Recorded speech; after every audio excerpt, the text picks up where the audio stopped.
Now, by checking the periodic table here in our textbook, we can choose another element and try to make the configuration of the electrons for it. We choose one element from the first group. We choose a second element from the seventh group, which has a charge of -1, and we illustrated what's the meaning of this -1.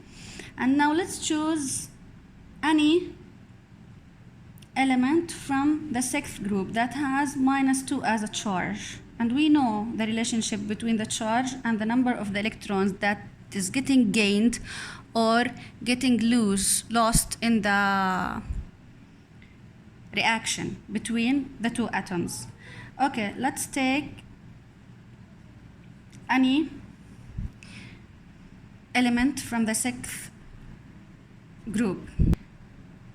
Okay, let's check the tellurium here. It has 52 electrons in the atoms. The atomic number for tellurium from group number 6 is 52. This is Te. This is 52 positive protons trapped inside the atom. These 52 protons are in charge of pulling the other 52 electrons towards the nucleus of the atom. So their main job is like the job of the core of the Earth that produces the magnetism, the gravitational pull towards the Earth. It's the same. Now here, for the first energy shell, we're gonna put 2 electrons. For the second energy shell, we're gonna put 8 electrons. For the third energy shell, we're gonna put 18 electrons. Let's count. We have 52 minus 28. So here 12, we have 24 electrons left. So in the fourth energy level, we can put 18 again. And in the last energy level, we can put 6 electrons. Voila, that's it. Let's choose another element. Let's do any noble gas from the last group that has charge 0. Let's try to make xenon, because the number of xenon atomic number is 54. It's very close to the 52. Let's check the difference. They are in the same period, which means that the atom of xenon and tellurium has the same size, has the same number of energy shells. Let's see the difference between the last energy shell in the xenon and tellurium. So for xenon, Xe, we have what? 54 positive protons trapped inside. The first energy level has 2 electrons. The second energy level has 8 electrons. The third energy level has 18 electrons. The fourth energy level has 18 electrons again.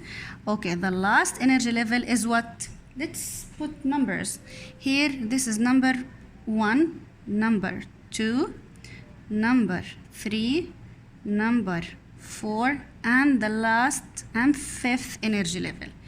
In the xenon, we have the same number of energy levels. 1, 2, 3, 4, and 5.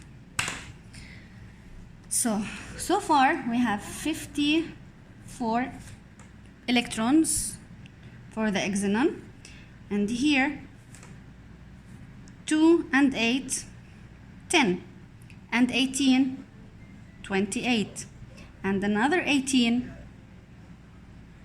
How much do you think?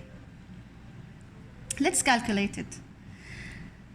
Here we have 2 plus 8 plus 18 plus another 18. How much is going? So far, all of them are 46 electrons. So 54 minus 46 electrons means that I have 8 electrons left for the fifth energy level. 8 electrons. It's full.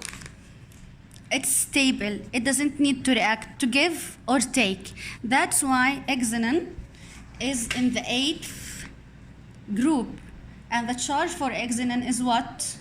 0. It means that it's very hard for the xenon to react. It only reacts under special conditions. Let's compare between the atom of helium and the atom of hydrogen. Both of them are in the first period. Both of them has only one energy level. Let's check. The hydrogen have 1 proton and 1 electron in the first energy level. That's why the hydrogen is not saturated.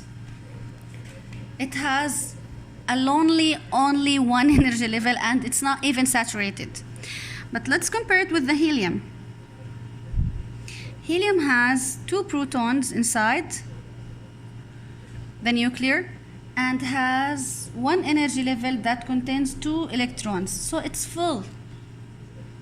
But both of them are in the same period.